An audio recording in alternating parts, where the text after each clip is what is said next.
Good evening, everyone. You are in the spotlight with Brian Gardner for this Thursday, December the 10th, 2015. It's in the spotlight 411 show coming at you here on this Thursday night. We have a good show for you tonight. As you all know, this will be an all wrestling show previewing WWE's TLC pay-per, which is coming at you this Sunday on the WWE Network and, of course, on pay-per-view. Pre-show at 7. Actual event starts at 8. So that is what we'll be previewing here tonight. As usual, we'll go over all the matches, make predictions, talk about all the major storylines and angles that we'll be going into the event that have an importance or are relevant to the event. And of course, as we always do towards the end of the show, we'll also give our listeners. I'm still used to being just on audio, not on screen. Of course, we'll give our fans the chance to have their questions or comments heard. I've been saying for a week now, as I always do right before a wrestling show, I give you guys all week, guys and girls out there, a week's notice. If you want to submit questions or comments for our wrestling shows, but you can also do so during the show as well. We'll be checking email, Twitter, and Facebook during the show for questions and comments as well. So it's not too late if you already haven't to submit questions and comments for that particular portion of the show. So if you'd like to submit a question or comment related to wrestling, doesn't have to be WWE, it can be any wrestling organization, whatever you want to do. And you don't have to be a fan of wrestling. Maybe you just want to learn more about it. You can ask questions or make a comment. You can do that again during the show. And for those that submitted stuff before the show, we've already kind of scanned through everything and picked the ones we want out. Because a lot of things are, as I've told people in the past, a lot of the questions or comments we do get are repetitive, especially when it comes to WWE. They're repetitive, so we try to get the ones that encompass the most content. But nonetheless, if you'd like to submit a question or comment, if you already haven't done so, you can do that. And also have your voice heard and contribute and interact to our show by email, Facebook, or Twitter. You can email us at itspotlight411@gmail.com. You can follow us and tweet us at itspotlight411. And please remember to use the hashtag, either hashtag itspotlight411 or hashtag ITS5, which represents our 5th anniversary on the air as a podcast, or for our wrestling shows, as always, you can use hashtag ITS Wrestling. Facebook, just search for In the Spotlight 411 on Facebook, and then make sure you like our page once you find us. So, okay, that's that. I have a little teeny-weeny announcement to make at the end of the show about something I've been talking about ad nauseum since October, since we moved here to Hangouts and YouTube. I'll talk more about that later. We're not gonna do that now, but I just want to let you all know that there's a real important beat to play later. One real quick announcement as well, just a reminder. Next week we will only be having one show, and that's the first start of 3 weeks in a row. We're only going to have one show. Next week, though, the big thing about it is that one show is not going to be on one of our usual nights. It's going to be on Wednesday night.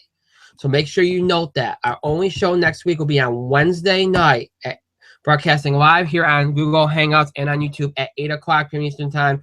It'll be a sports entertainment combo edition. And by one show, I mean, because I always say that, and then people get confused, like, well, wait a minute, does that mean you're not going to have a football show? When I mean one show, I usually mean only one primetime show. So we're technically going to have 2 shows each week, next 3 weeks. Just that most people tend to worry about the primetime show, and then the football show kind of is there, and they listen to it or watch it whenever they want to. So, yes, our only primetime show will be next Wednesday at 8 o'clock p.m. Eastern Time here on Google Hangouts and on YouTube. We'll be covering sports headlines, MLB, NBA, college basketball. Remember, football stuff we don't cover. We leave that for the football show. And then, of course, our entertainment side, box office, beat, entertainment, news, notes, TV headlines, all that good stuff. And then we'll have our football show next week as well. But I'll tell you more about that on next Wednesday's show. And then the weeks after that, we'll have one primetime show on each Tuesday. And And then our football show will be sometime those weeks as well. So that's the story for the next 3 weeks. As for our football blitz show for this week, that will be coming at you tomorrow at 2 o'clock p.m. Eastern time. I had said earlier this week that there was a possibility that it could be earlier. It is not going to be earlier. It will be exactly as we had planned. 2 o'clock p.m. Eastern time tomorrow for the football blitz for this week. We'll be covering the college football playoff rankings, the last edition of those. We'll be doing stuff with that, talk about college football's final weekend, last weekend, championship weekend, preview the Heisman because we haven't done anything with that. And, of course, look back at last week's NFL games, look ahead to this week's, all on tomorrow's football blitz. So with all that being said, allow me to bring my co-host on. Mike, you are in the spotlight. Who cares about the Heisman? Nobody, but you know what's funny? Look, I know ESPN has covered this topic itself ad nauseum for about 2 weeks straight. But, no, really, who cares about the Heisman? You want to know something? You don't know this because you're not with the involved with the football shows, and that's that's something you appreciate. But I praised college football this year because, like last year at the end of the year, it's been exciting because there's more parity because of the whole playoff thing. It's been more fun to watch it, at least for me and a lot of other people. So I've given them some praise for that. But the Heisman thing has been there's nothing exciting about it. I mean, yeah, the three finalists are all very good players now, but there's not. Like, none of these guys I look at and go, oh, look, there's a superstar. Like, there's no Aaron Rodgers. There's no, Andrew Luck. There's nobody there that's like, I look at and go, wow, we're going to be hearing about them for 10. They might all turn into decent players and maybe even be more than role players, but it's not. I mean, I mentioned this last Thursday when I did the football show. People said, you haven't done anything about the Heisman. You mentioned Leonard Fournette a couple of times as a candidate, but that's about it. I said, there's nothing to talk about. You want to know who's going to win the Heisman? I have the answer right here. And I'm going to hold it up to the camera, and hopefully you'll be able to see it. Okay. I'm waiting.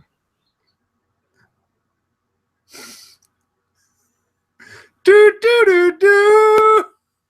Do, do, do, do. Everybody knows the winner of Heisman is going to be John Cena. Wow. That would be more memorable. Can you see me? No. I'm doing it. No. Oh, good. It worked finally. I want to briefly acknowledge something at the top of the show before we get going. I've got a lot of mail recently, and Mike will appreciate this. Got a lot of mail recently about Justin. People wondering, he hasn't been on the show since we moved to Google and YouTube, and he hasn't been on the show. People are wondering, and we mentioned last week that he's going through a hard time, and he is. He's okay, but he's got some family things going on, and he respect his privacy on that, and I will extend to him the well wishes that have been sent. But that's only been the last couple of weeks. Well, not the last couple of weeks, but over the last month or so. But that's not the reason he hasn't appeared primarily on the show. He's had a lot of things going on in addition to that. Well, Justin asked me to provide a statement tonight as to why he will not be. He's not going to be here tonight either. And people know usually when we do a wrestling show, he's usually involved unless he has to work or something. Justin provided a statement. He gave me a statement to issue to our fans, Mike. He gave me Justin barely writes. He texted me a statement. His chicken scratches are somehow worse than yours. Very true. But he texted me a statement. Yours are chicken scratches. I know, but he a chicken rates better than you and Justin. He texted me a statement, and I will read it right now. Because I asked him, I said, the fans are wondering, and he said, tell the fans that I keep showing up at the wrong place, and I always wonder why nobody's there. It doesn't seem like I got the notice that the show's been moved. Someone help me. That's what I was told to read. So apparently we got an ongoing storyline where Justin is lost as to where our show is and needs assistance. If I go try to find him, does that mean I have to be on the show? I did not expect that reply. I have no answer for that. I don't know. Because I could try to go find him on the internet. It is probably on a .ca website. Well, who knows? Keep in mind, that's the statement he gave me, but there are other reasons why he's not here tonight as well. So, yeah. But anyway. He has legitimate reasons. Yes, he does. And I've spoken to him quite a few times today. So, all right. So I was told to read that. I have too. Yeah, yeah. You know what's funny? You know what's funny? This is the most he's texted me in like 3 years easily in one day.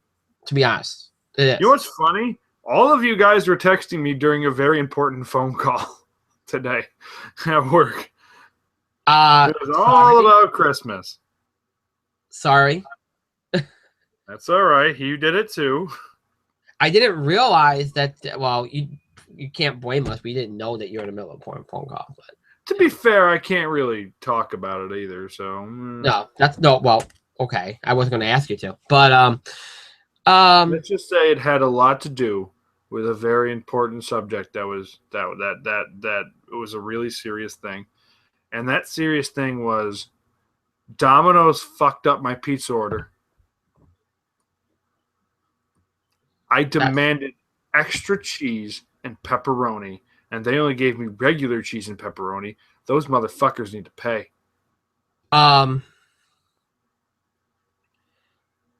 Okay.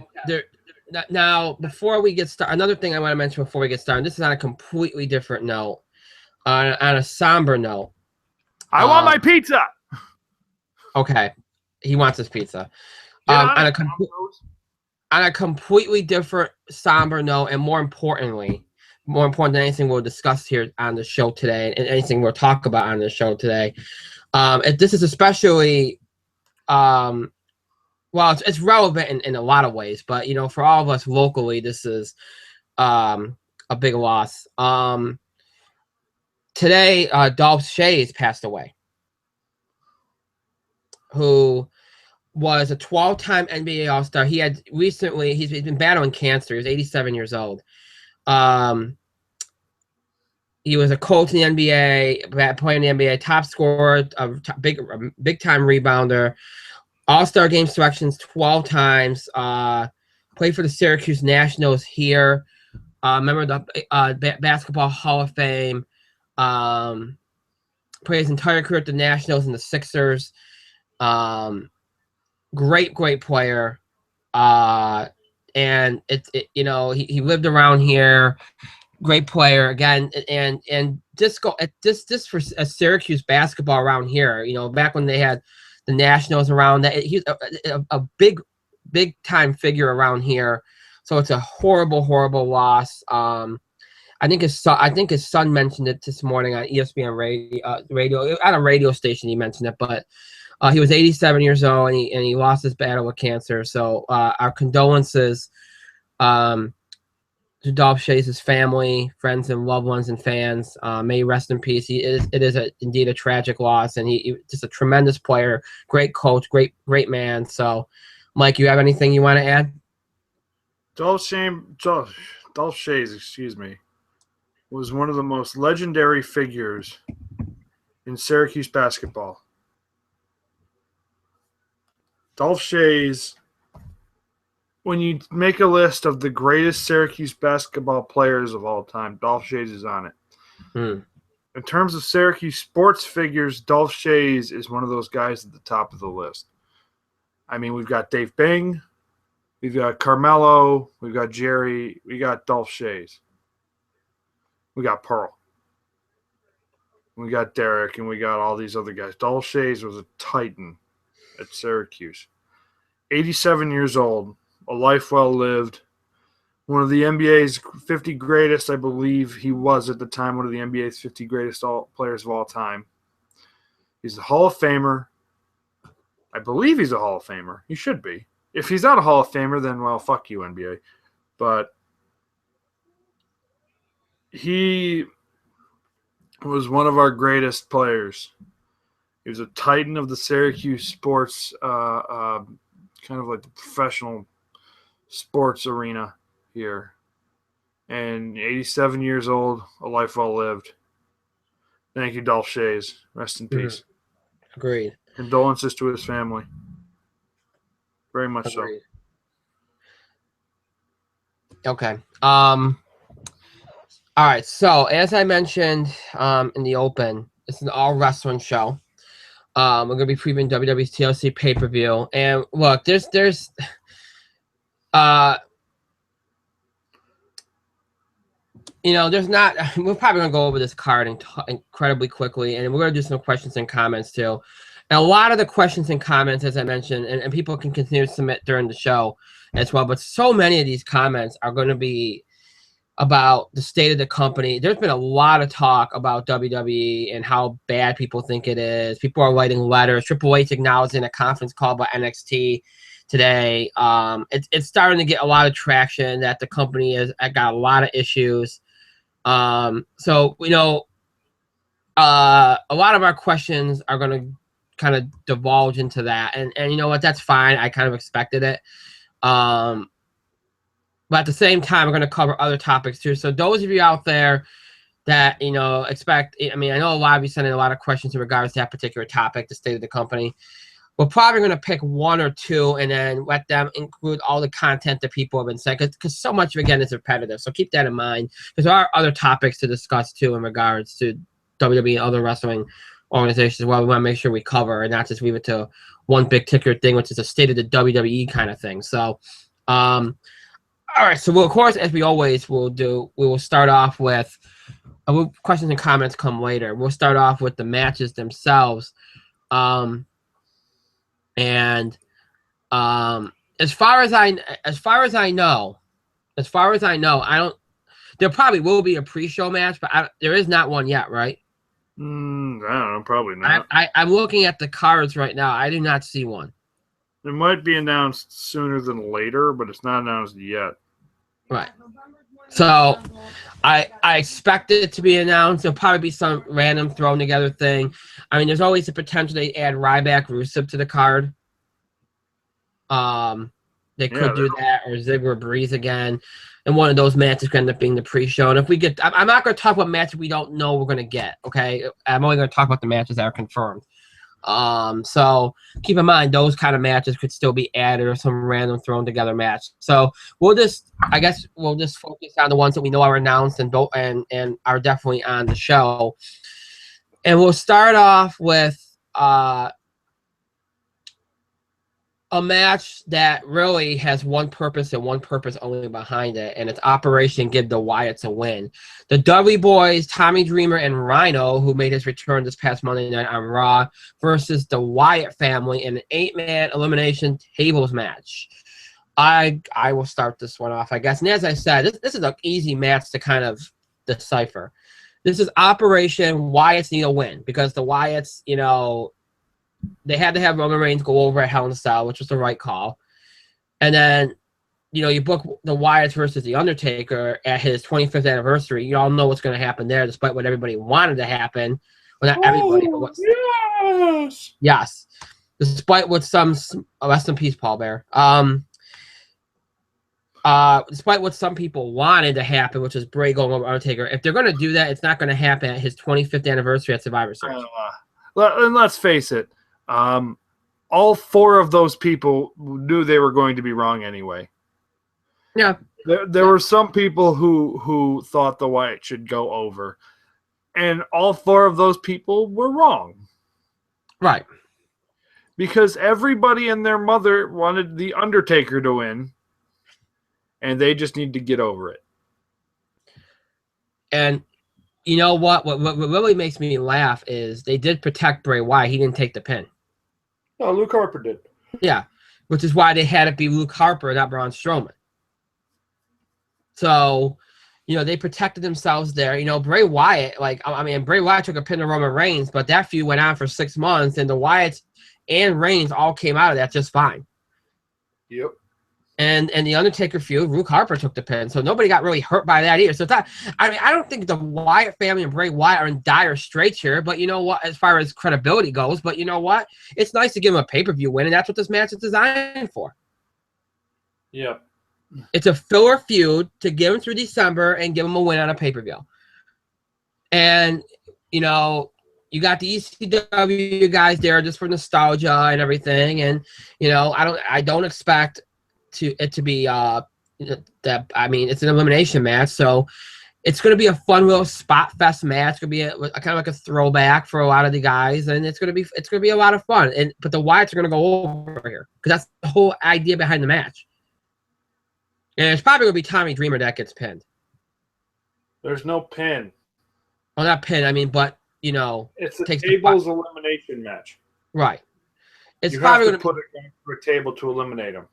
Right. Well, Tommy Dreamer's probably going to be... Tommy Dreamer's going to be the first guy eliminated. Oh, well, I was thinking they'd keep him around the longest for some reason, but... Why would they? Double Ray Dudley's there. True, but they seem to not have an issue having Bubba Ray take pins all over the place. So I just thought maybe they'd get him out of the match early for some reason. But no, yeah. But you know what? To your point, you're probably right. There probably will be Bubba. That's the last one. So yeah, the Wyatts are going to go over here. I wouldn't be surprised if they leave, Wyatt and Strowman as the last guys left, or even just leave Braun Strowman as the guy that gets the final pin. I could actually see them doing that because that'd be There's no pins. All right, the last guy standing, last guy left. Sorry, I'm used to talking about guys getting pinned. Okay, in wrestling matches, I'm not used to the whole thing. So relax. It's a tables match. Huh? It's a tables match. You played enough of those with right? Chris. I know. My mind just keeps going to regular wrestling matches. Sorry, but yeah, I wouldn't be surprised me if only some of them are going to be regular. It wouldn't surprise me if Braun Strowman is the last guy left for the Wyatt family. It's not how I'd book it, but it's very much like Vince. But the Wyatts are going over here. Mike, go ahead. I think the only way you're wrong, is if Braun Strowman's not going to be the last guy standing. I think he'll be one of the last guys standing. One of the last guys standing. I think Bray is going to be the other guy. Bray's not going to go through a table. Not in the least. I think Braun probably won't go through a table either. Rowan and Harper are going to go through tables. One of them's going to eat the 3D. So, that's just how it's going to be. There's not a whole lot to talk about this match. It's filler feud for the Wyatts. Although I wouldn't be surprised if the WrestleMania match for Bray Wyatt is him teaming with Braun Strowman against the Dudley Boys. I wouldn't be surprised if that's a WrestleMania match in the cards. Or, it'll probably be some sort of tag match. Look, the Dudleys are probably going to rebound from this, and I bet they're going to hold the tag titles in the next year, at least.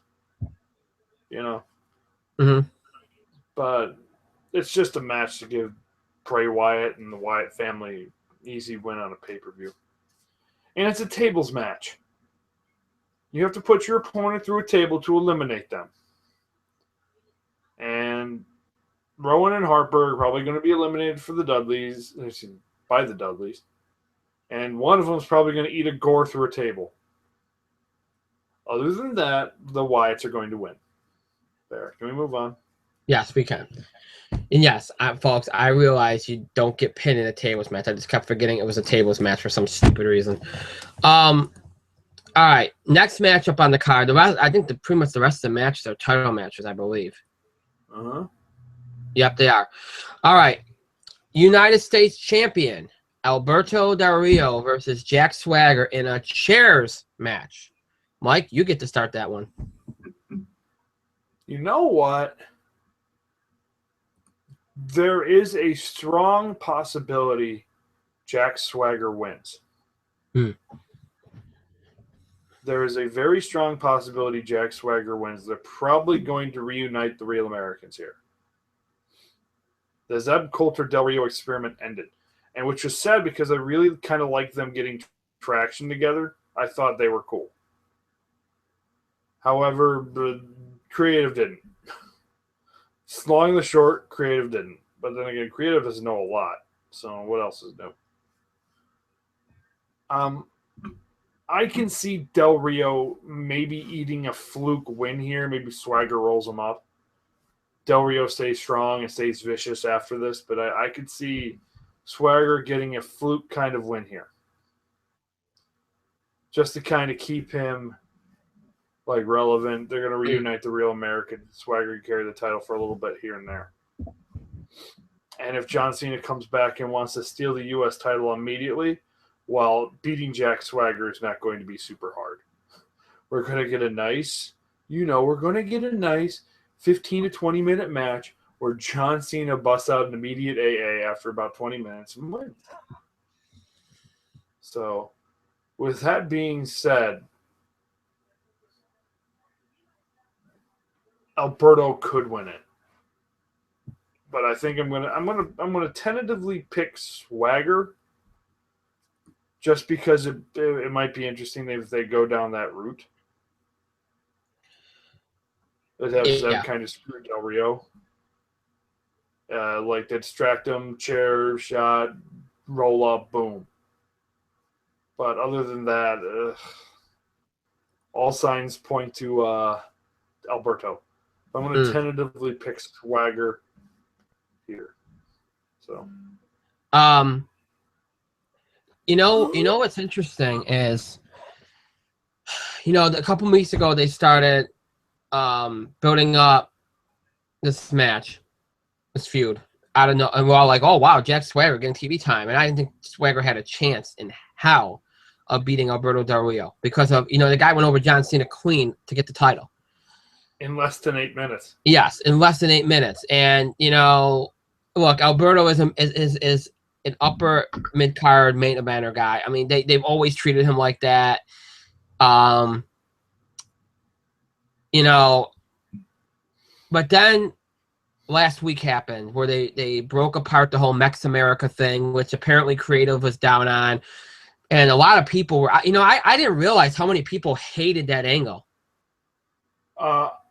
It was not a very well-received angle. They thought they botched it within the second week or so. Right. I thought they had mileage with it. Like, I thought, I'm sorry to infringe on your time, but... No, you're good. You're good. Please. I thought what they could have done is maybe, like, paired up the Mex America thing with the League of Nations. Maybe had Zeb as a spokesman for all of them. Right. Maybe have Zeb and Lana accompany Del Rio and Rusev and Barrett and Sheamus to their matches to kind of like impose this like super stable kind of aspect to the League of Nations. You have Del Rio, you have Coulter kind of interfering on behalf of all of their guys. It makes them seem like a bigger threat. Right. However, people were down on them. Very much so. Ridiculous. That's actually a really good idea. The only thing I didn't like about the whole Zeb Del Rio thing was it was so they limited themselves greatly on it. Yeah. Instead of having it just be about Mexico that had actually be about Mexico with Del Rio, but Zeb should have said, you know what, I've had an epiphany. I want to.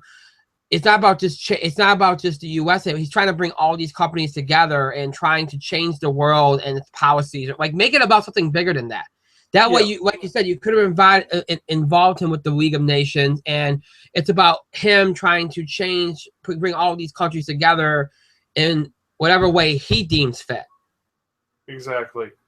You could have made the Zeb Coulter thing a big thing, yeah. Yeah, it would have been great, and it would have given Zeb more screen time, and it would have been great. The dude is gold on the mic too, so. Right, and unfortunately, you know, they kept it this limited to Mexico and Mex-America, and then that's what made people hate it, was that it was so limited. That's how it started. And then they never did anything with it, and then people are like, "Well, who cares?" So that's what you get. I didn't think Swagger had a chance a couple weeks ago. I think he does now because I think Zeb Coulter is going to play a role in this match. I think they're going to have Zeb have his little epiphany, and I think the scooter is somehow going to come into play in this match. Possibly, yeah. Whether it's a distraction thing or it's something physically with the scooter, something's going to happen. Del Rio gets either distracted or something goes on, some kind of interference thing, and Swagger gets a cheap win. And then they can run some kind of angle where when he gets his rematch, he gets screwed out of it again or something. There's no way Del Rio is getting pinned clean by Jack Swagger. No way. That boat has sailed. I mean, I'm happy he's on TV. It's great. There was good continuity, a good storyline there. I'm happy about that, but I agree. The one thing we know for sure is they're going to reunite Swagger and Zeb Coulter. The question is, does that mean that Jack Swagger wins the title on Sunday? Right now, I honestly think it's 64. I still think Del Rio is going to – I'm picking Del Rio to retain, but I think it's 60-40 that he does. That's a lot better chance than I would have given Swagger 2 weeks ago. Yep. So I think it'll be a good match. I think it'll be, you know, there'll be some interesting interference fun in it. And I'm picking Del Rio, but I would not be surprised to see them pull the upset there. But if they do, it's going to be a lot of shenanigans to do it. Yep. All right. Next up on this card, if you will, is the Intercontinental. Well, wait a minute. We'll wait for on that one. We'll wait on that one. Let's do. Because you were getting the next one. Yeah. Well, you know what? That wasn't even the next one on the list. I just skipped over. That's why I said we'll wait on that one. We'll do the tag team title match next. Tag team champions, the New Day versus the Usos and the Lucha Dragons in a triple threat ladder match. All right, this one to me is very easy. The New Day is no way losing these titles. First of all, I never thought they'd lose them on the first attempt against the Usos or anybody else anyway. But the fact that their merchandise is flying off shelves, apparently the unicorn horns went in like 5 minutes or something, or 5 hours, I don't know. But they're posting about it, that their merchandise is flying. There's no way that they're taking the titles off these guys right now. They have been the best part of Raw for weeks on end. They're the only thing that's remotely interesting week to week. They wake everybody up when they're on. They're hilarious. They're entertaining. And their merchandise is selling. No way are they losing these titles. In fact, I would not be the least bit surprised if, you know, if they make this about the Usos and the New Day at the end, so that when the New Day retains, they can kind of say, all right, you know what, the Lucha Dragons didn't factor. Because I think the Lucha Dragons are probably the team that's more likely to take it off them than the Usos are anyway. So I think they'll try to leave the Lucha Dragons out of it. Or you could argue that they'll have them have a close call, and then they can say, all right, we came close to doing it. We want to face off again. So I guess they can play it either way. Either way, I expect this to be the Usos' only chance, at least in the interim, to go after these titles. I think they're going to pull the Usos away from this. I think they involved the Usos with the New Day, thinking that they'd be the team. But I think that was because they had every intention of giving it to them probably next month. I don't think the New Day's losing anytime soon. I wouldn't be surprised if the New Day carries these things into WrestleMania now. So, New Day is retaining. It's going to be a fun match, a lot of spots. You got Kofi Kingston in a ladder match. You know it's going to be some fun spots. You got the Luchas in here. It's going to be a fun match. You worry about the Usos because they're sloppy and it's a ladder match, so I'd worry about that. But it'll probably get a lot of time. It'll be a fun match, but the New Day's retaining. Mike, go ahead. I read an article on a wrestling website, obviously, just recently. That was my first mistake, but whatever. And can you hear me? Yeah, I can hear you. All right, because I'm so far away from my mic. You're good. I'm trying not to project either, but I read an article on a wrestling website, and that article was the very definition of "Can you hear me? I'm important." The guy was like, the dude was reviewing Raw, and I say dude because it was a male. And he said, he was like, "Oh, the New Day, they had a month where they were just the hottest angle, and now it's go away heat. Oh, nobody wants to see the New Day." It's like, dude, have you been watching the product? Yeah. It's like you're reviewing Raw and you're down on one of the highlights of the show. Like, everybody wants to see the New Day. They don't have go away heat. Roman Reigns has go away heat. The New Day have they're entertaining as all hell. People want to see these guys. They bring an energy to the show. They are extraordinarily popular right now. They are the definition of goofy, cool heels. They are the best comparison I think anybody has for the New Day right now is Edge and Christian. Yep. In the Attitude Era, Edge and Christian were the definition of the cool, goofy heel, and they were one of the most dangerous stables around. Now, the New Day isn't going to lose the titles.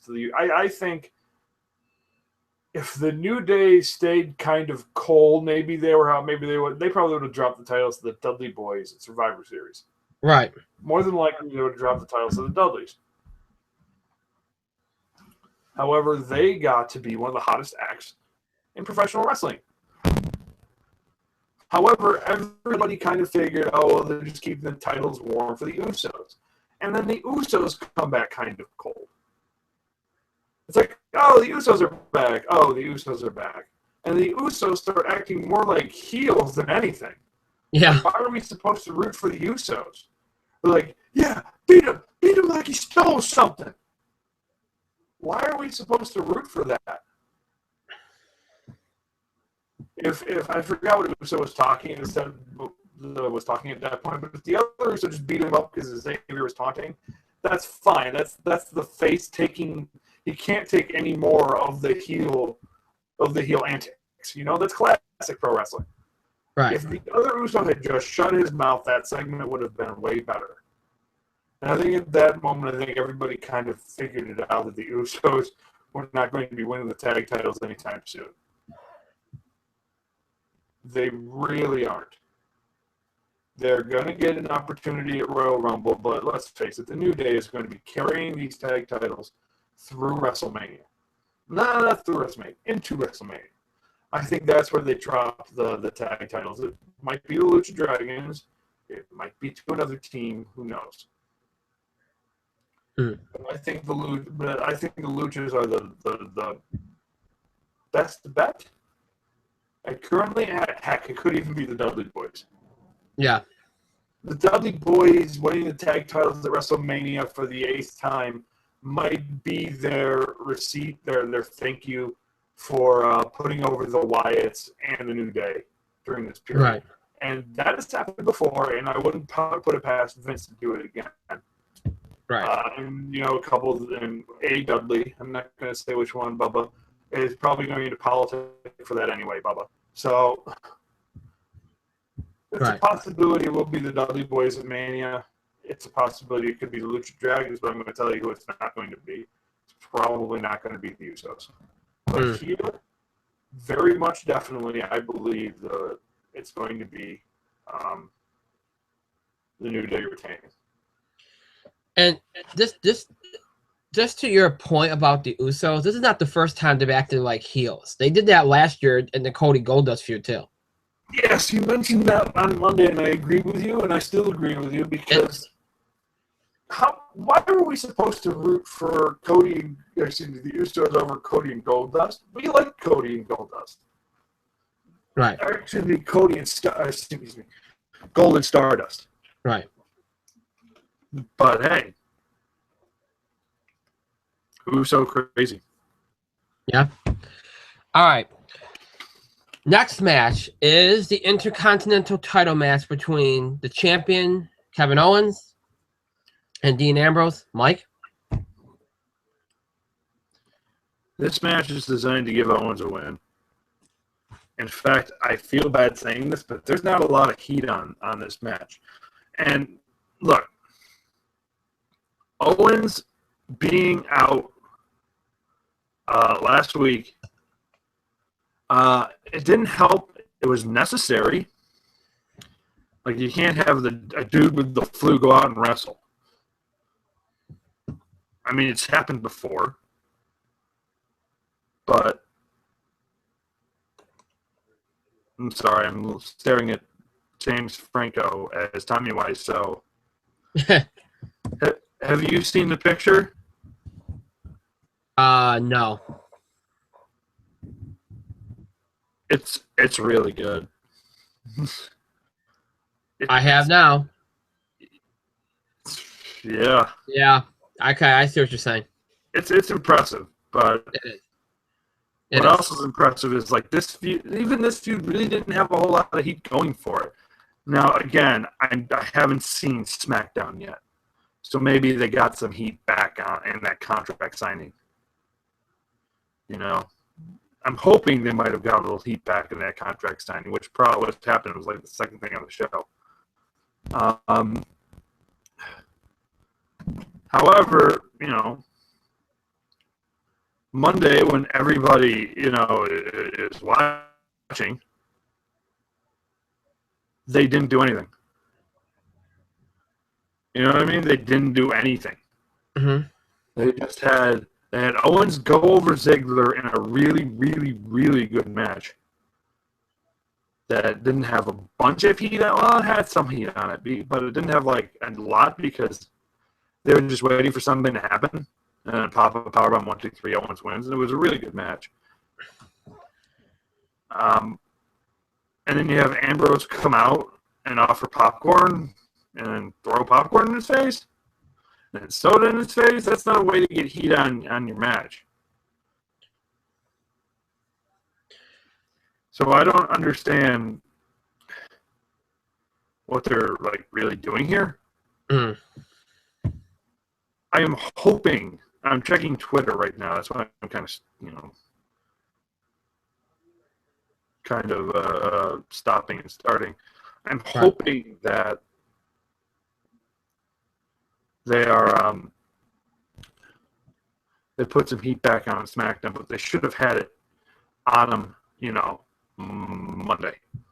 See, but Owens, it's a match designed to get Owens a win. He's not dropping the Intercontinental title anytime soon. He's gonna pin Dean. Sorry, Dean Ambrose fans. My issue with this match is twofold. One, we were supposed to get it at Survivor Series. We didn't because we did get Survivor Series. Well, we did, but we were supposed to get it for the Intercontinental title, and you know, maybe that changed. I mean, you know, that obviously the booking changed for it because we got that match. Kevin Owens would have won there, and who knows what we would have gotten at TLC? I don't know, but.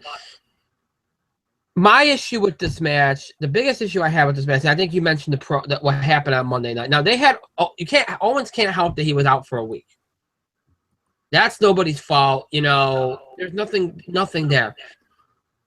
But again, it's another match between two guys that really shouldn't be losing. Mm-hmm. But that's all you got in WWE. You really most of these matches, really, nobody in these matches could suffer a loss. And you know WWE ain't going to book it where the person's always protected either. So my feeling on this match is this. Owens is not losing the title, but I could see them running some kind of count out, kind of DQ kind of thing because they might want to do it again. My feeling about this match was always that if they did it at Survivor Series for the IC title, they were probably going to do a rematch at TLC. Because they don't seem to care about Dean Ambrose losing twice to somebody. No. So I always imagine it being a 2 pay-per-view kind of feud anyway. But it all depends on what the Rumble is going to bring. Remember, most of these guys are going to be probably in the Rumble, so they might not want to do that. So if that's the case, then it'll just be Owens gets a pin here and that's it. That's probably the more likely scenario, but it is possible they try to extend this thing out another month. I personally wouldn't do that because I honestly think that I think Ambrose has gotten handcuffed in this feud a little bit. Well, I think he got handcuffed a lot because he had to be part of the League of Nations versus Roman Reigns family. Exactly. That was exactly what. Yeah, exactly. I think it's the. Did I ruin your point? No. You know what? No, you're fine. It's that, but it's also what they've been doing with Ambrose, with the exception of when he was with the Shield, and for that brief time at the end of at the beginning of summer when they had him running against Rollins again for the title. They always, whenever he like that brief time, like what was it, May, June, and July, they had him being more like the Dean in the Shield, where he was. Yeah, he's still crazy Ambrose. But the theatrics, like the popcorn and all the props and stuff, weren't there anymore. Sometimes they go to these props and they go to him just being like this over-the-top kind of caricature thing, and it ruins it. And the crowd just kind of sits there and goes, "Oh, well, all right." And I mean, it's entertaining. It takes some of the seriousness away from the feud. Instead of just having Ambrose come out on stage and look at it, because everything with Ambrose, you never know what you're going to get. So him just coming to the ring and staring down Owens, we're all going to be like, what the hell is he going to do? It would have been better off just doing that. Instead, you had to do the soda and everything. It's stupid. It's cheap. And it takes some of the fire and seriousness out of the feud, which you needed because you didn't have Owens for a week. Because people have forgotten the fact that these two had something going on even before this. You know, this thing started, before Survivor Series and built throughout Survivor Series. So to me, doing what they did on Monday really, really hurt it. And I just don't think anybody cares now. I really think you should just bail on it, revisit when Moore's when both guys are in a better place creatively, and go from there. And you know what? Since they they did face each other at Survivor Series, not for the IC title, then maybe it's more likely they do end this thing on Sunday and not carry it on because it technically already got 2 matches on a pay-per-view. So Kevin Owens is winning. It's going to be a good match. That's all you need to know.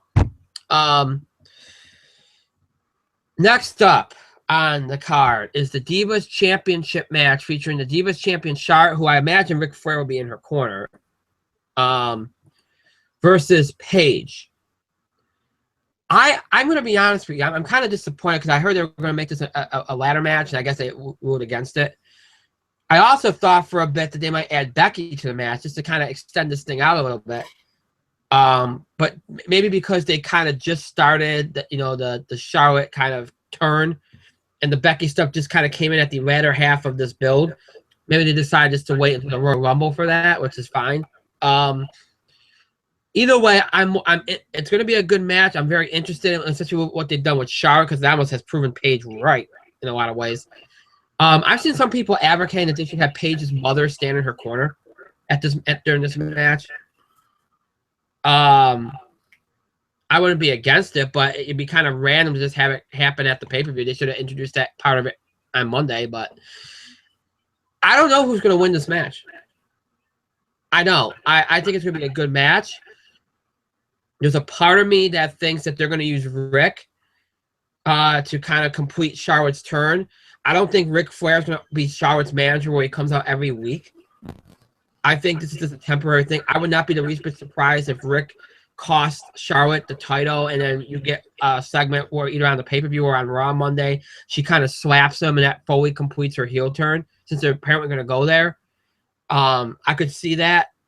Or if Charlotte's going to win, then I think she just pins Paige, Either way, I could see Paige coming out with the title. Maybe Rick gets involved in the finish, or I could see Charlotte win. I think it's 50-50 right now. I honestly do. But I'm gonna make a pick. I'm gonna go out on a limb and say Paige wins. I think Rick's kind of screws over Charlotte somehow. Maybe he tries to help and inadvertently costs the title, and then she completes her heel turn on by turning on her father, by slapping her father. And saying, you know what, you cost me the title, whatever. I could see her completing her heel turn by just saying to her father, "I don't want you here. You betrayed me. You cost me the title, whatever," and that's it. So I'm going with Paige. Mike? I have a feeling that whoever wins this match is just kind of holding the title for Becky Lynch at this point. Yeah. Who will then just be holding the title for Sasha Banks at this point.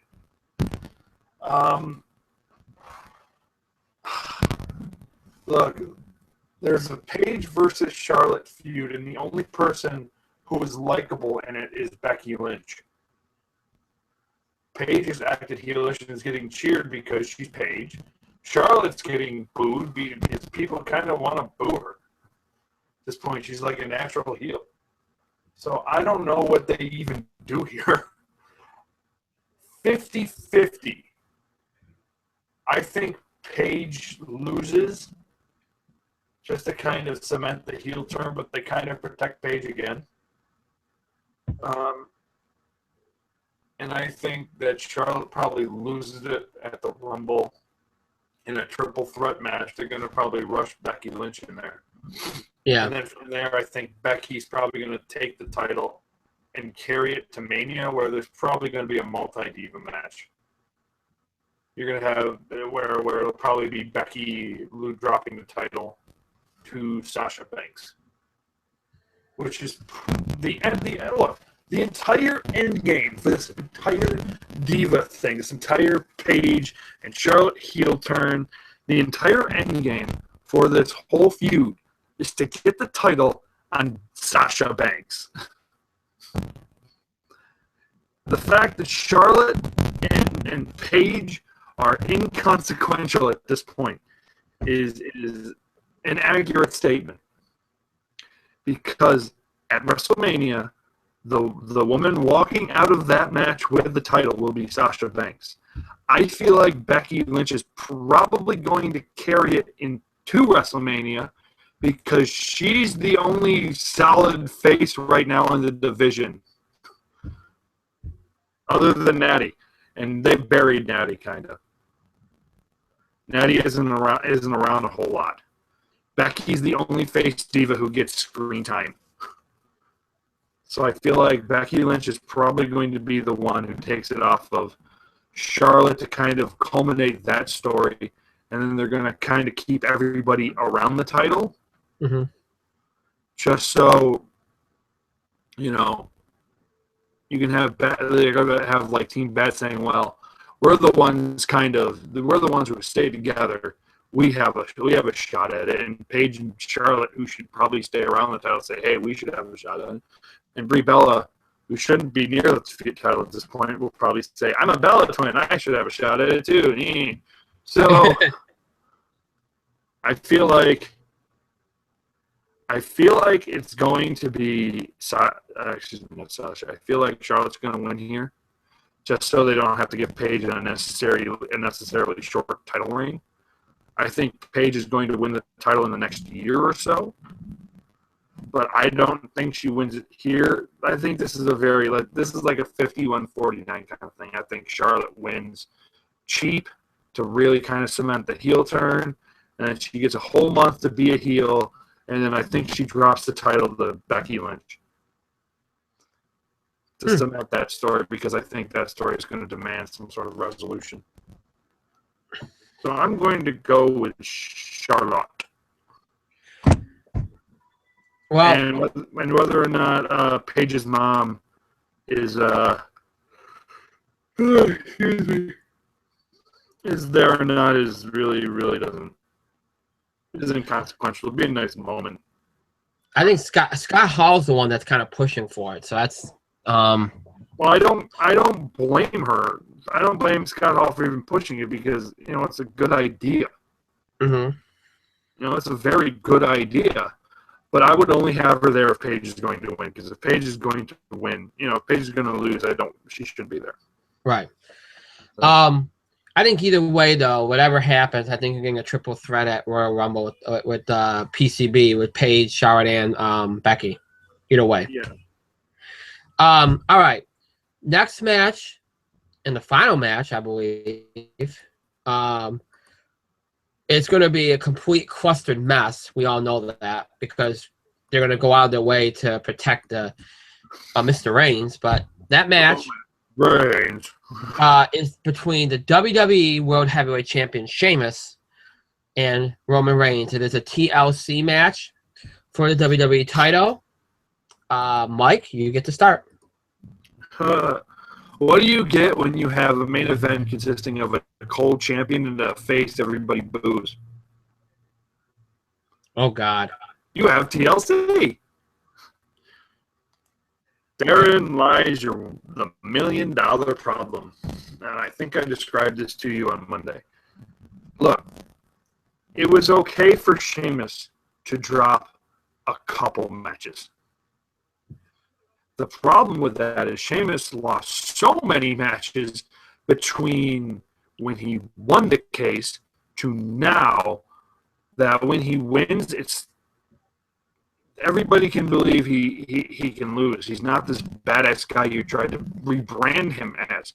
He's lost to Neville. He lost a few unnecessary matches to Randy Orton. He's lost to Ryback. He's lost to guys he shouldn't. Well, he should not be losing. She lost to John Cena. That probably should have just been a DQ. All of these guys he's dropped matches to since he won the case have kind of eaten away at his heat, little by little, to the point where it's like, despite being a big badass 3-time former champion, we don't believe he should be near the belt. And keep in mind, the champion for the past, 8 months was Seth Rollins, who is the biggest chicken shit heel in the entire business. He was only booked right the last couple months. Let's be honest here. Right. And they thought the big chicken shit heel was more credible than Sheamus. Yeah. The big badass guy who took out Daniel Bryan and Dolph Ziggler and was beating up all the little fellas. Yeah.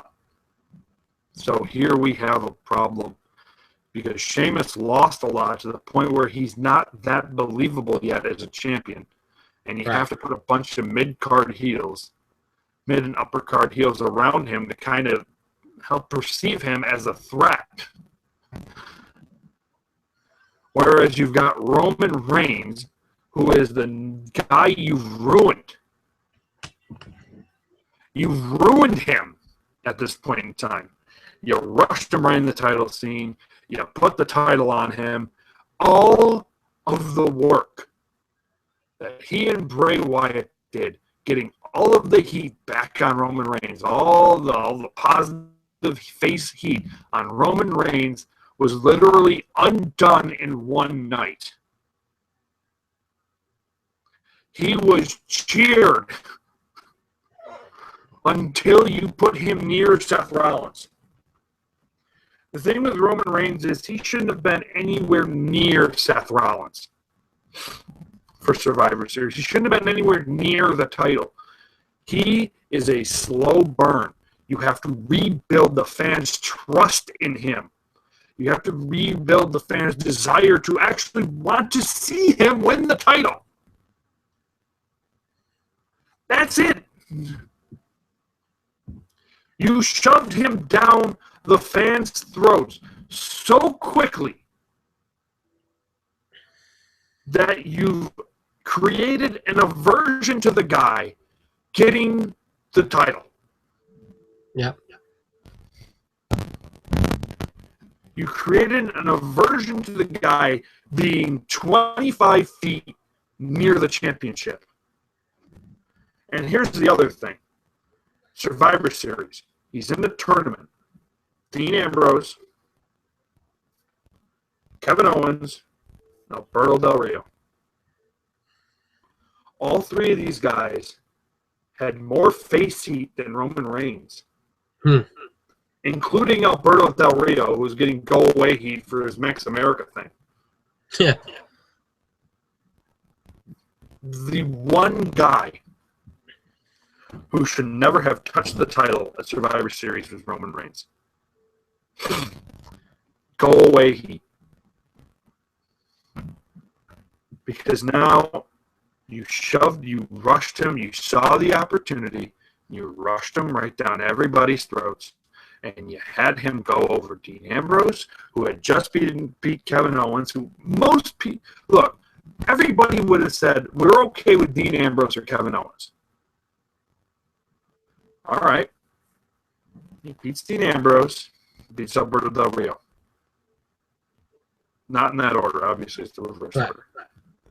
He beats his more popular partner, and he beats the returning Latin hero over the coolest, toughest heel you've had this side of Brock Lesnar. And you have Roman Reigns champion. And what happened? When the confetti came down and Roman had the title, you had the fireworks, Roman finally had the title. He was celebrating, and the crowd went mild. They couldn't care less. In fact, they sat there waiting for the cash-in. They sat there waiting for the cash-in. They couldn't care less about Roman Reigns winning the title. They really couldn't. In fact, the match was good, starting to be good, and then they had this sudden finish, and then it's like, oh, Roman's a champion. It's like they really couldn't wait to put the title on him. It's like, why even run a match? Just have them shake hands, ring the bell, ding, ding, ding, Roman Spears, 1, 2, 3. Why didn't you just do that? You were that excited to get the title on him. You couldn't even have a proper finish to the match. Right.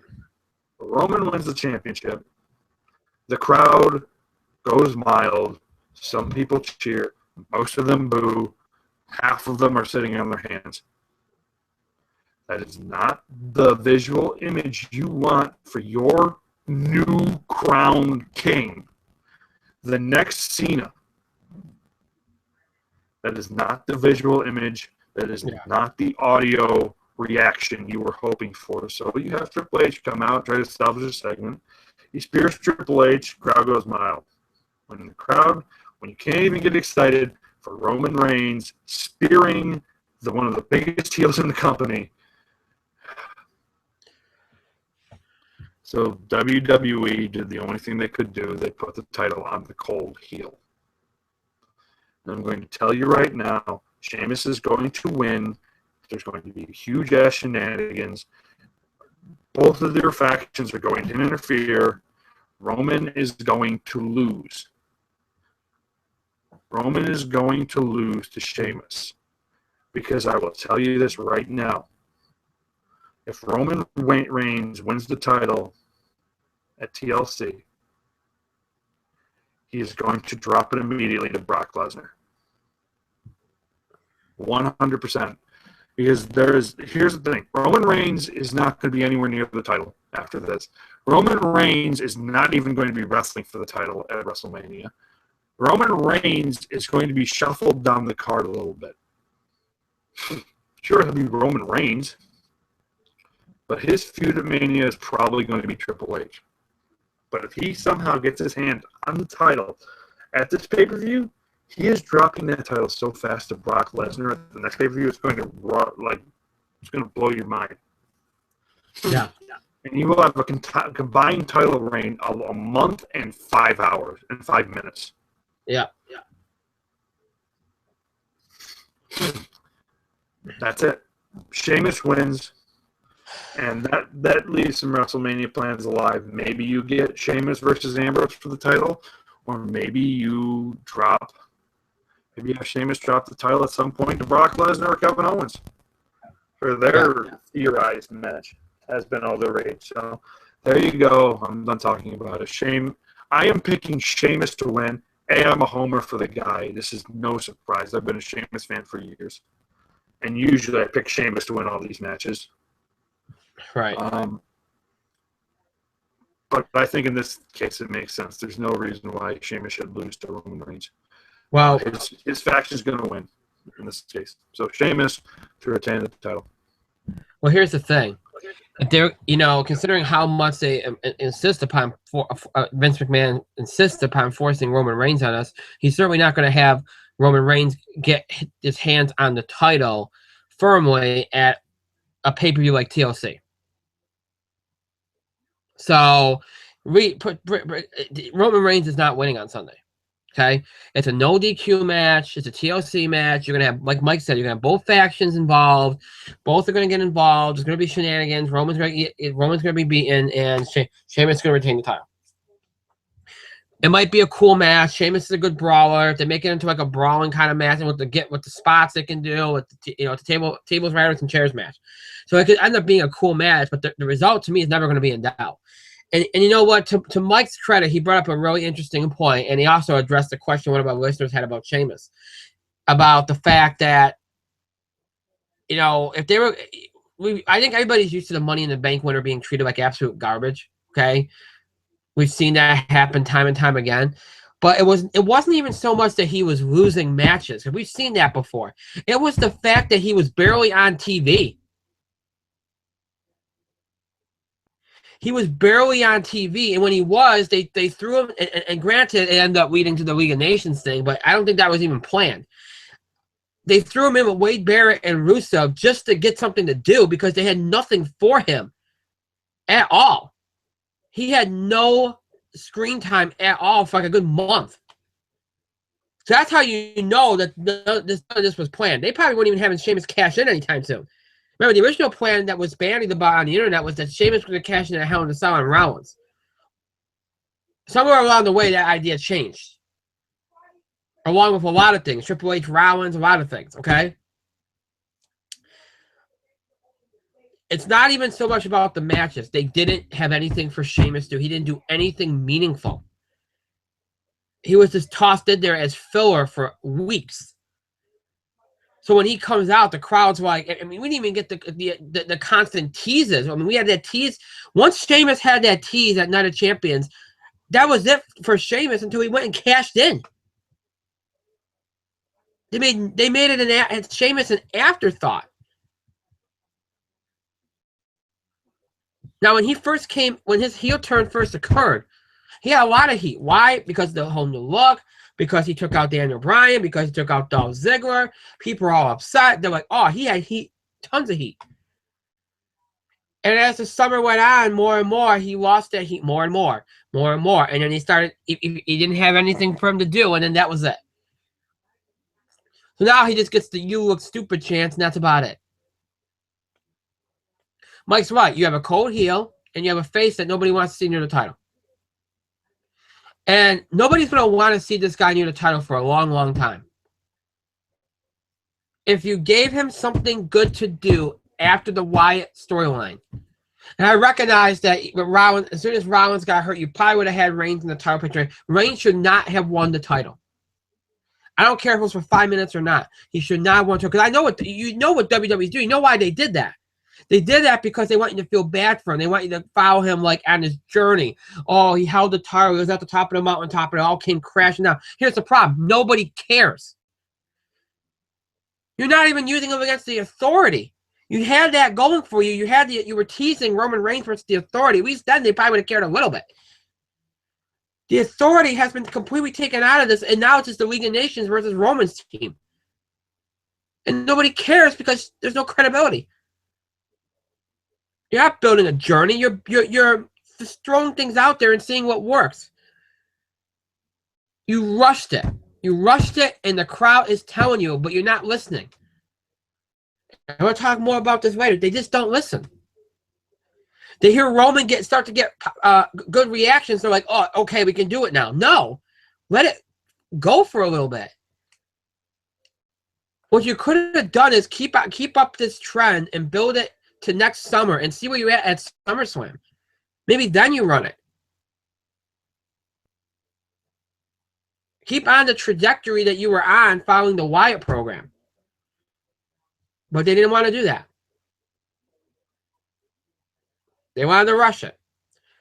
And you got what you got. The one thing we can say with certainty is Roman Reigns is not winning on Sunday. Sheamus will retain. The question is, where do we go from here? Because this pay-per-view, honestly, this pay-per-view is filler. Nothing out of the ordinary is going to happen. Nothing overly exciting. You might have a couple good matches. That's about it. Starting on Monday, and you know they're not going to do too much because of the holidays, but you might get some teases on Monday as to where they go from here. And then the first, once you get to January, the first Raw of the new year, then we start, seeing what we're going to do. And that's where the focus is right now, is what happens with WrestleMania season starting up. But Sheamus is retaining on Sunday. And then what happens from there is anybody's guess. Do I think that Reigns will get another match? Probably. They'll probably get another match at the Rumble. And maybe they use that to spark a program. I don't know. But Sheamus is retaining on Sunday. With a hell of a lot of shenanigans. That much I think we do know. All right. So we got through all the matches.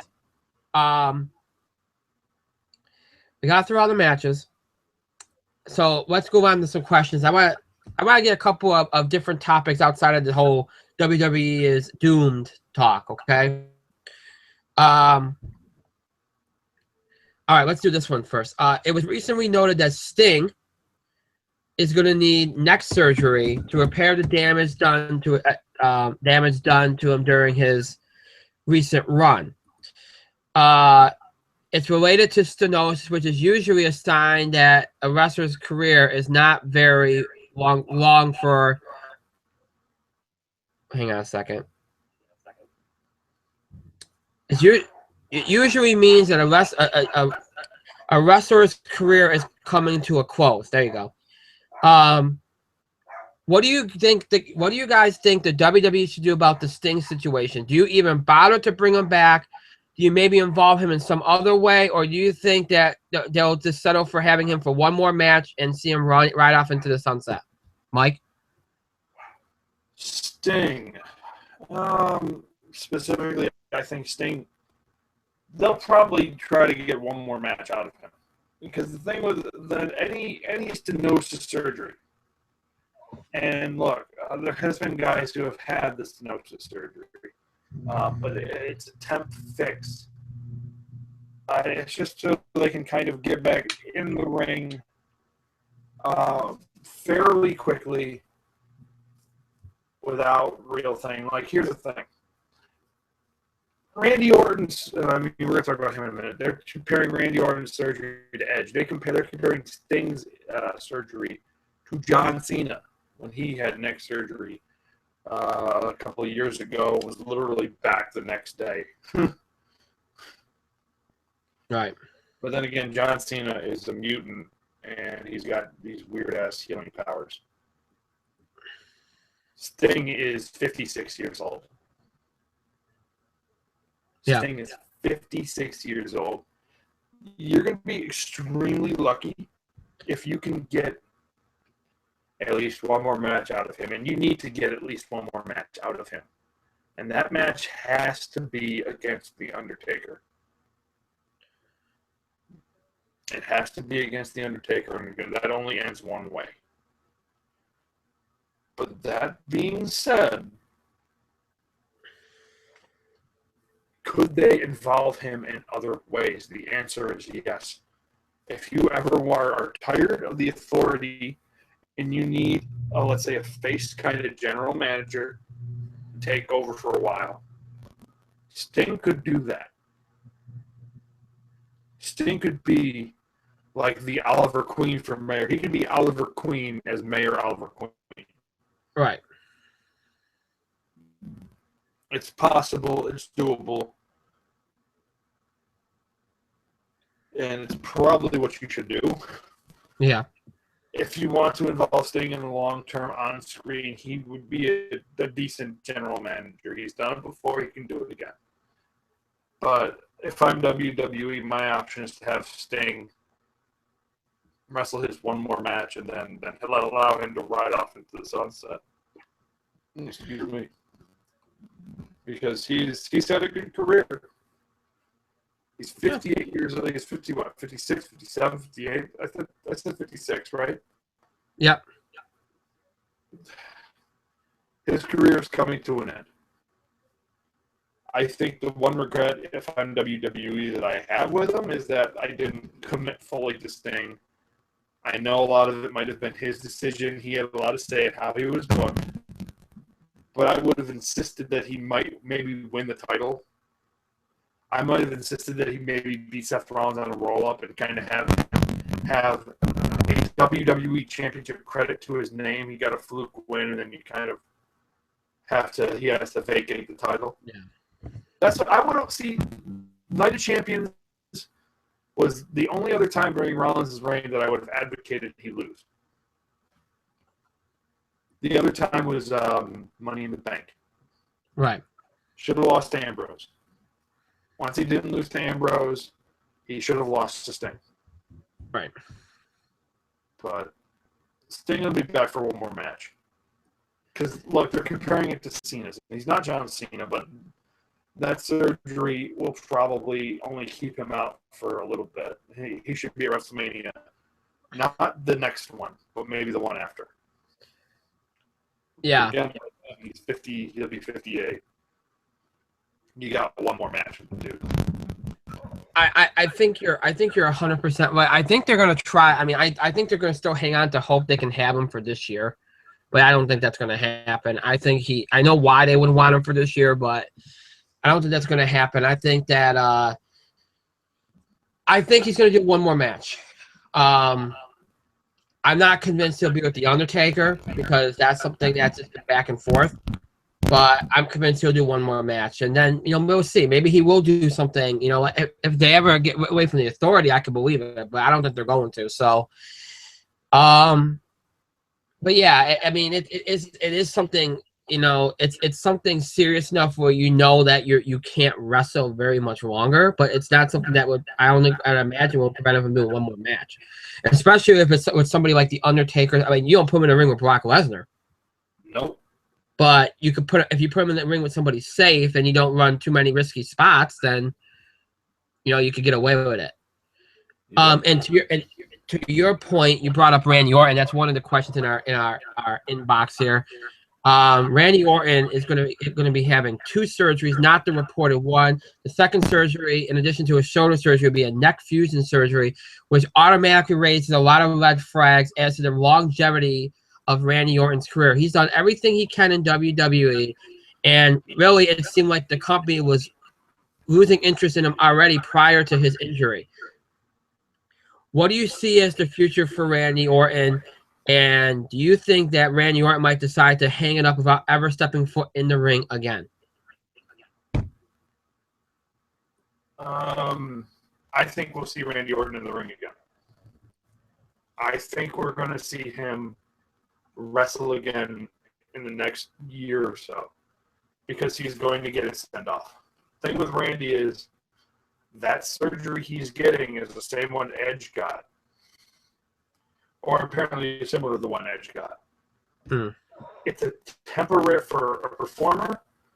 It only is a temporary fix, and that it will only extend his career maybe a year or two more. But Randy Orton, when you texted me Orton neck fusion surgery, the only thing that I have in mind is that is the end of his career. That's it. He suddenly is wrestling on borrowed time. It's the surgery that should have ended Kurt Angle's career about 3 retirements ago. It's the surgery that ultimately did end Edge's career. Because if he had taken one more bump, that would have been it for Edge. That would have been it. So, Orton is on extremely borrowed time. He's going to wrestle again, and you're only going to get a few matches with him. And then Orton is going to call it a career. He's going to go into the Hall of Fame, and deservedly so. He's had a hell of a run. Yeah. So, and he'll be retired by 40. God bless him living the dream. I wouldn't have him bust out any more RKOs though after this surgery. Like when he's done when active competition, the only move I could see him kind of doing as a retired performer is, of course, the punt to the skull, which I miss. Yeah. I think what's going to happen with Randy is, first of all, he's going to be gone probably till at the. I don't think we're going to see him until Royal Rumble next year. I think that's probably. I mean, he probably will be ready before then, but they probably won't want to do anything with him until that. And I can honestly see him winning the Rumble and getting the title one more time, and then dropping it, and then that's it. I think what you're probably going to see is maybe him come back for a few months, and that'll be it. I don't think they're going to, unless they do the whole special attraction thing. But like you said, it's such a dangerous thing to do. You know, the longer he keeps it up, like even if it's a special attraction, you know, how many guys can you run him up against? That he's going to feel comfortable with working with. I mean, it's just, I just think it's too risky. It's more than likely you get him for one last run. You don't have him perform on Raws or anything like that. You just have him be a pay-per-view exclusive guy, and you're careful who he works with and what he does. And I think that's what you have to do. I mean, I know there was a time when he was probably pushing for Brock Lesnar. You could not put him in the ring with Brock Lesnar. There aren't a whole lot of guys you can put in the ring with Brock Lesnar. No, you can't. And you know what? I think you want to see what Randy wants to. Randy might just be like, you know what? I want to come back for a little bit. Maybe wants to work one storyline or a couple storylines or people he wants to work with, maybe put over, and then let him do that. You know, I mean, knowing Orton, he might want to put somebody over on his way out the door. So let him do that. I mean, he's won the title enough times. They gave him that one last significant run, when he was a heel, which didn't go so well, but still he had a long run with it. So, we'll see. I do think he will be back, though. I do think he'll work at least one more match. He'll probably work more than that, but Mike's right. It's a serious thing. And, depending on who you're in the ring with and what you do, it's tough. All right. Wow, so many of our questions about injuries. All right, so the next couple, the last two questions, and the reason why we're only going to do 4 questions tonight. And as I said, a lot of these things are repetitive, but these 2 questions they kind of feed together, and they revolve around the state of the company. And I know that these are the topics that people are so fixated on right now. Let me focus on this one first. It seems that WWE has taken notice recently, finally, after constant months of denials and acting like ratings don't matter, that there is trouble amidst their creative department. Vince, that there was an allusion to it a few weeks ago, and now Triple H has mentioned it as well. We've heard from several dirt sheets, including Wrestling Observer, that the company has been making changes, although subtle. There have been changes made. There's also been talk they've scratched all their WrestleMania plans and are currently weighing what they want to do. Do you think WWE finally has grasped that they have a significant problem? And based on what Triple H said today during his conference call about knowing there's a problem but not knowing exactly how to fix it, what do you think WWE's strategy going forward is going to be as to how to fix what's going on? Not Roman Reigns. You know what's a good way of kind of fixing something? Creating a story that the people get invested in. Yeah. That's one of your easy fixes. And not abandoning it when people don't get invested, when people kind of lose interest or call for, it's been 3 weeks, you should abandon the story. No, you should have a long-term story with an outcome, and you have to kind of work it really well. In NXT, the best story they ran was Owens versus Zayn, where obviously they played off of their backstory while making it like a WWE exclusive thing. Right. So they made Owen versus Zayn like their hottest feud, and it worked. You know what else was a good feud in NXT? Neville versus Zayn. And it was built around, now, neither of those guys turned heel. Just Neville did some heelish things. You know, that's all. But he never officially turned heel. All that they did was revolve it around the fact that Zayn couldn't win the big one. And Neville was willing to do whatever it took to retain, you know, the NXT Championship. And compounded with the fact that in the end of the story, Zayn won the title, but he won the title his way. Proving that you can be a clean, you don't have to take shortcuts to win. Right. That worked. Right now, the story is Balor versus Joe in NXT. And it's working because, look, Joe has a legitimate point. He turned heel. There was a legitimate reason for him to turn heel. Balor could have fought harder to defend the title against Joe, a guy who he thought deserved an actual title match.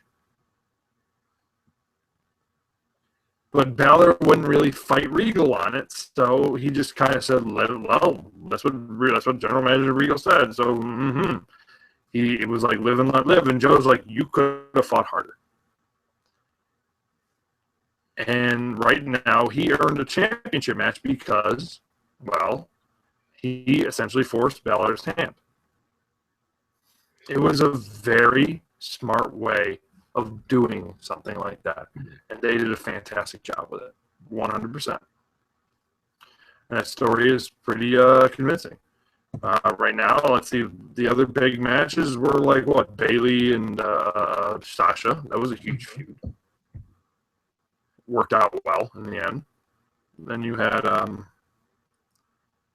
Charlotte and Sasha. You had Becky and Sasha. Right now you've got Corbin and what's his face? Apollo Crews. So you've got good feuds built over time, which is what they should do in WWE. Why aren't they doing that in WWE? Well, I don't really have a good explanation for you. But if they allow these stories to, breathe a little bit, if they build the story, they stay the course. Daniel Bryan is a great example of a story staying the course. It worked. You got the moment. You needed it at WrestleMania. You were forced to do that, mind you. You were forced to do it. However, when you did it, the result worked.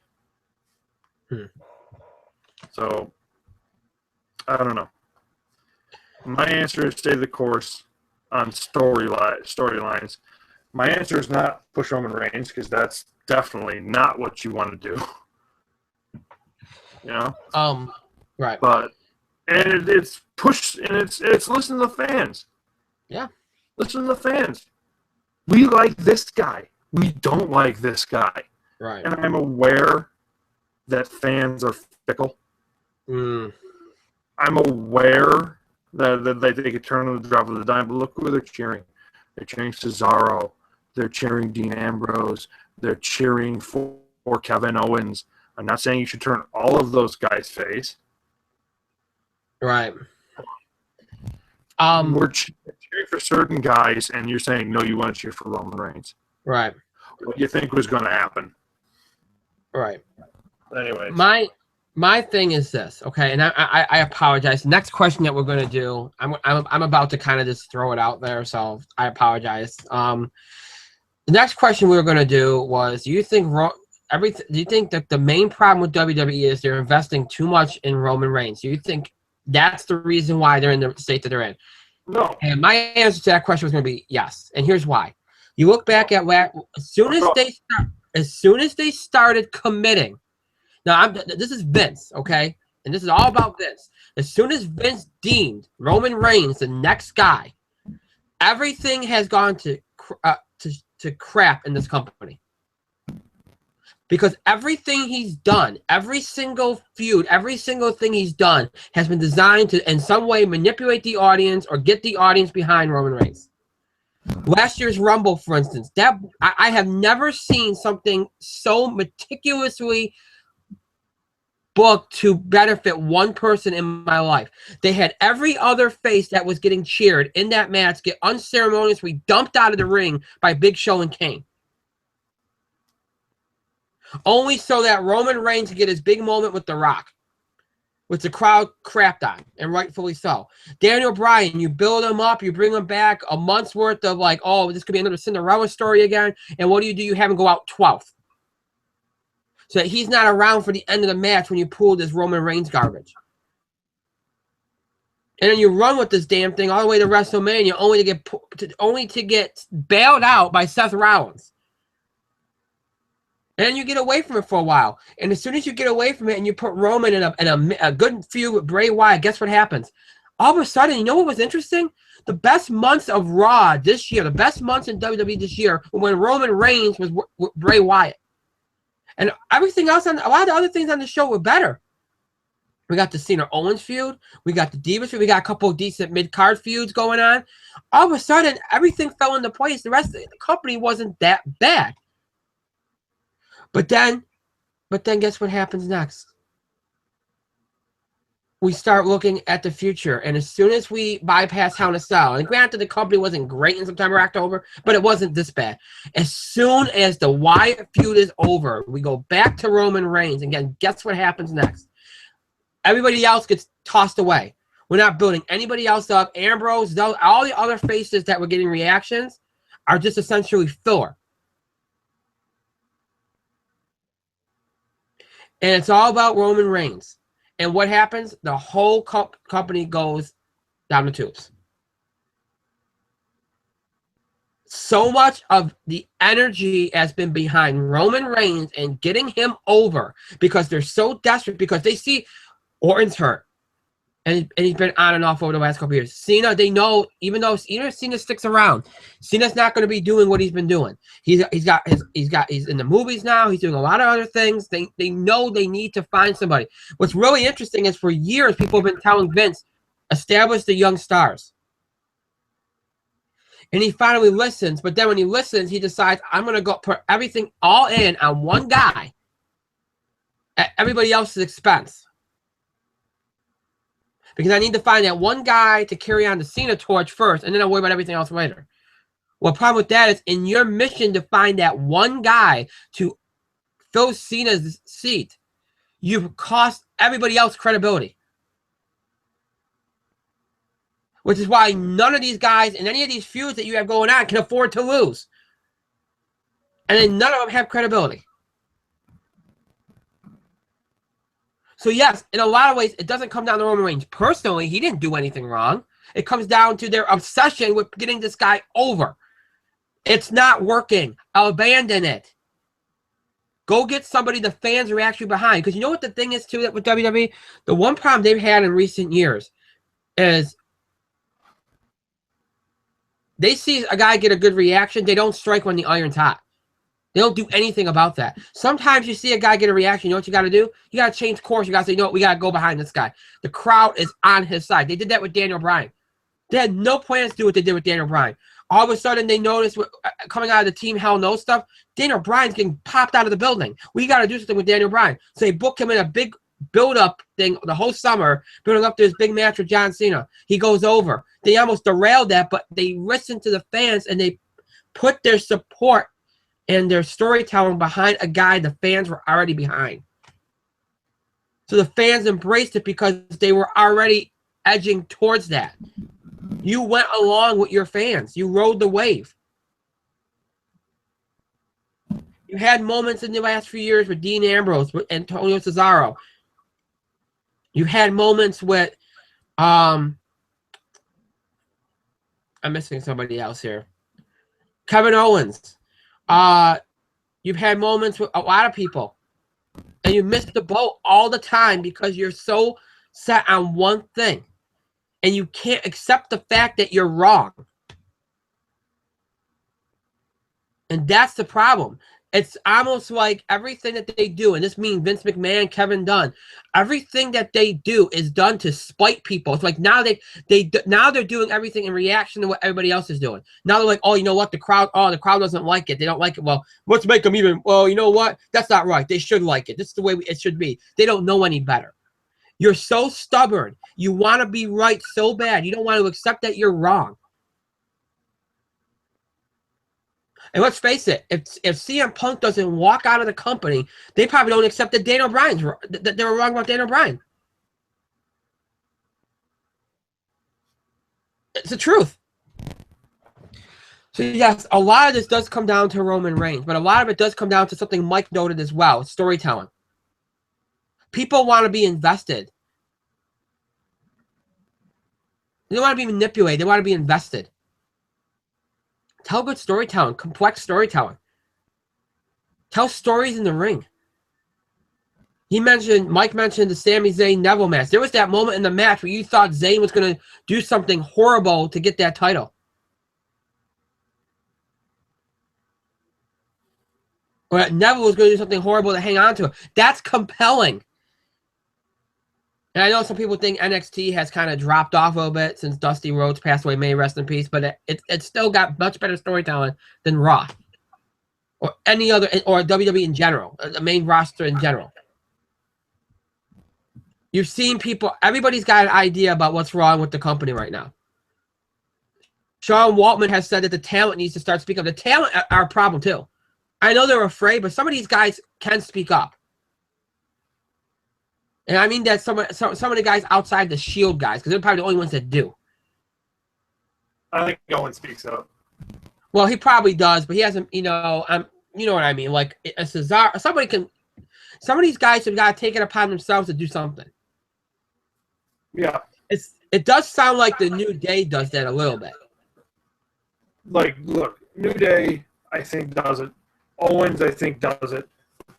The Shield guys do it. Right. Everybody else. Yeah. Okay. Right. And you know, I saw what Triple H had said on the conference call, the NXT conference call. I think he knows how to fix it. I think what he's suggesting is the people that right now are pulling the strings don't know how to fix it. Because remember, people want to put the blame on him. His hands are just as tight as probably anybody else's in creative. Everything goes through Vince, and sometimes Dunn. And that's the fact, long and the short of it. I think he knows how to fix it. You look at NXT, I'm sure he knows how to fix it. But like you said, you can't fix it overnight. If you go with some of his ideas and actually commit to them, in a few months, we could have something really special again. But they have to commit to it. It's a shame. I mean, now you got everybody, and yes, you could tell they've noticed. I think they noticed even when they were talking about the ratings, like when they were acting like the ratings weren't the whole story. I think they knew. I think they've known for a while now. I think they're just too stubborn to listen. I don't think they want to admit that they're wrong. And look, the fact of the matter is they are still making profits. They are still doing well. But you know what's interesting too is the attendance is starting to suffer now. And listen to their ratings. Their numbers for that house show that they're doing in a week that Brock Lesnar's on, they're not even close to a sellout. With Brock Lesnar on the card, going for the U.S. title against Alberto Del Rio, not sell out. It shows you something. People are really. It's been years of mismanagement, and the last couple years in general have been the worst. And people are finally starting to say, you know what, we're done. When you start seeing attendance go down, in addition to ratings, and then you see all the complaints all over the place. And I understand, the internet could be a weird thing. You got your people that whine and cry about their favorites, and you got to be careful who you listen to on the internet. But when you look around the internet right now, widely, it's negative when it comes to WWE. When you see that, then you know you got something going on. And that's the issue. And that's an issue. It's a huge issue. We'll be talking about this for a long time. We'll see what to do with WrestleMania. Maybe they can do something, but it's nuts. One last question, then we're gonna close out here. WWE will be moving SmackDown to USA come January. The birthday of the WWE. How do you think that they will try to make SmackDown feel special again and not like they've been doing the last few months where it's been a crazy attempt at putting on an entertainment show, and that's putting it mildly. Well, that's kind of blunt. Mike, you got anything to throw out there? Shit if I know. Let me put it to you this way. They only have one title. So I really don't think things are going to change. If they had two titles, maybe it would. And then maybe you see a couple of roster things and stuff like that. But the fact they have one title, I don't think a lot's going to change. I really don't. Honestly, the moment they united the titles, the moment they started stop making guys brand exclusive, the moment they kind of ended the brand split was the moment SmackDown stopped mattering. Right. Look, if you want to have the SmackDown guys appear on both shows, that's fine. You need the World Heavyweight Championship.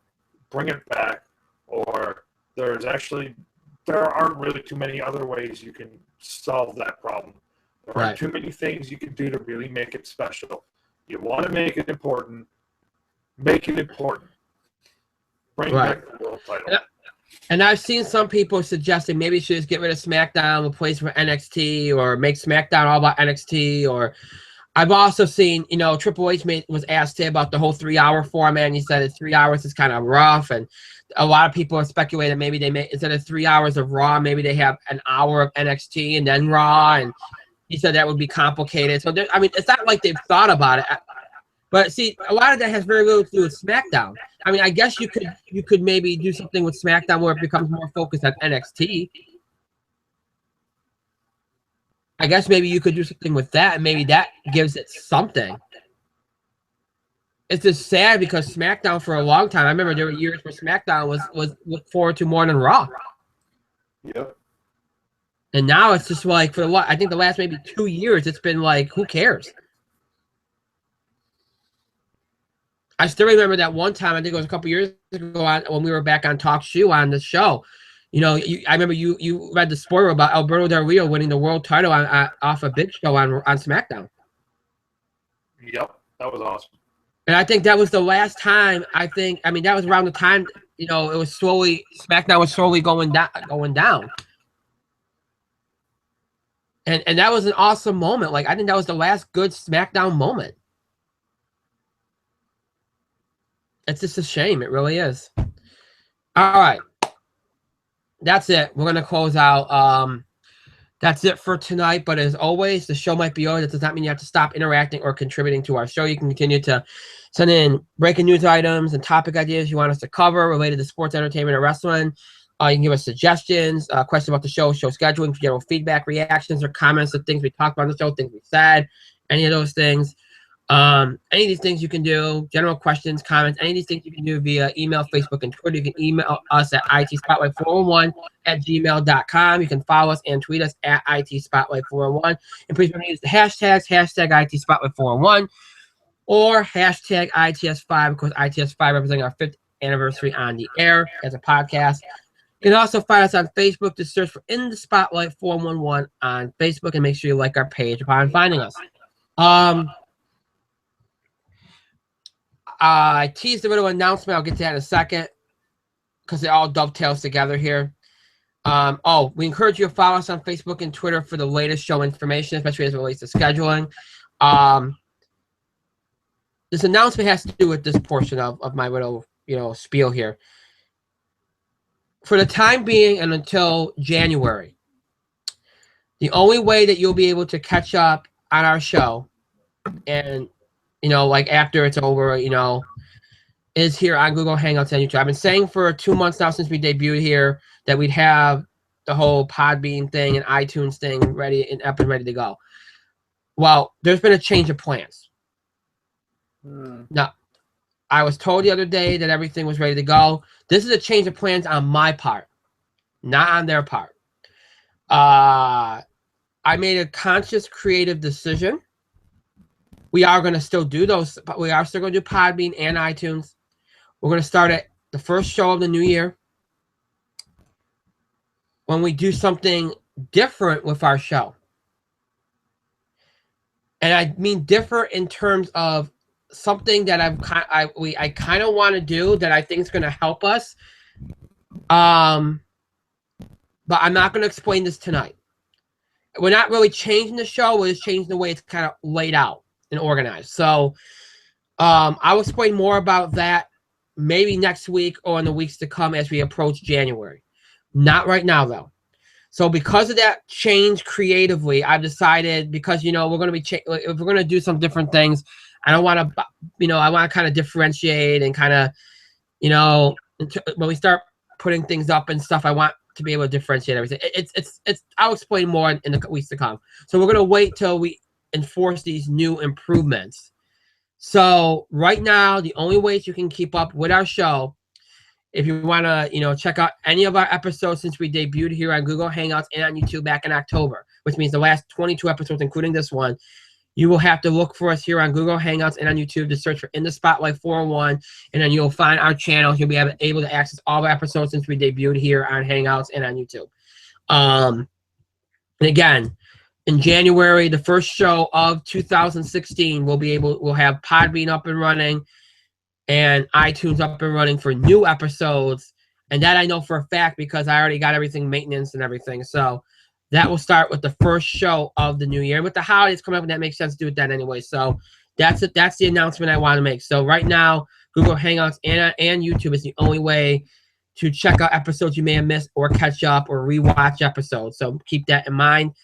Until further notice. So those of you that like us in audio format, you're going to have to wait a few more weeks. But then again, you've been already waiting 2 months. So I guess that's not, asking too much at this point. And with the holidays, our audience probably only one show next week, 2 shows next week, 2 shows week after that. Probably it's not the worst time to delay it. So, but if you're a longtime listener that wants to check out some of our old shows or a new listener, there I go with listener again. See, I still think we're just on the air, not being seen. But if you're a longtime fan, there we go, that wants to check out old episodes, or a new fan that wants to learn a little more about us, check out what we were doing before we came here to Google Hangouts and YouTube. You can check out some of our older shows, our classic shows. You can check out our original 31 episodes, the first 31 episodes of our show on blogtalkradio.com. And then you can check out everything from when we moved to TalkShoe, all the way through our move here to Google Hangouts and on YouTube over on TalkShoe.com, Libsyn.com, and over on iTunes. Just search on all these sites, blogtalkradio.com, TalkShoe.com, Libsyn.com, and iTunes. You want to make sure you search for us under our old title, In the Spotlight with Brian Gardner. Again, it's In the Spotlight with Brian Gardner. And then you'll be able to access some of our classic old episodes. So if you're interested in that, be sure to do that. All right. With all that being said, that's it. I want to thank Mike for being here tonight. Thank you, Mike. I didn't catch any of the changes you said you made, but that's fine. I wasn't listening anyway. We didn't do anything. Well, it's not. We got a few weeks anyway, so no worries. That's fine. Of course, I want to thank myself for a great show, and thank all of you for your continued support and your contribution to the show. Thank you so much for watching and for your support and for your patience and understanding and all that good stuff. Tomorrow is our next show at 2 o'clock Eastern Time, our Football Blitz, In the Spotlight Football Blitz show for this week. We'll look at the college football playoff rankings, talk about what happened last week in college football, look back at last week's NFL games, look ahead to this week's NFL games, all that good stuff coming up tomorrow on our In the Spotlight Football Blitz show, broadcasting live here on Google Hangouts and on YouTube at 2 o'clock p.m. Eastern Time tomorrow. And our next primetime show will be next Wednesday. Again, keep in mind, next Wednesday night. We will not have a show Tuesday night. Our only show of next week will be next Wednesday night at 8 o'clock p.m. Eastern Time here on Google Hangouts and on YouTube, broadcasting live and streaming here on Google Hangouts and on YouTube. There will be a sports entertainment combo show covering all aspects of sports not related to football, of course. And, of course, our entertainment coverage, which will be our box office beat, entertainment news, TV highlights, all that good stuff. So, again, keep that in mind. Our next primetime show will be next Wednesday night, at 8, broadcasting live and streaming here on Google Hangouts and YouTube at 8 o'clock p.m. Eastern Time. And then our next actual show will be during the daytime tomorrow, 2 o'clock Eastern Time here on Google Hangouts and on YouTube, the In the Spotlight Football Blitz. So I hope you all have a great rest of your night and a great start to your Friday. We'll see you back here for our In the Spotlight Football Blitz tomorrow at 2 o'clock Eastern Time. If you missed it live, make sure to check it out here on Google Hangouts and on YouTube after it's done broadcasting. Have a good night, everybody.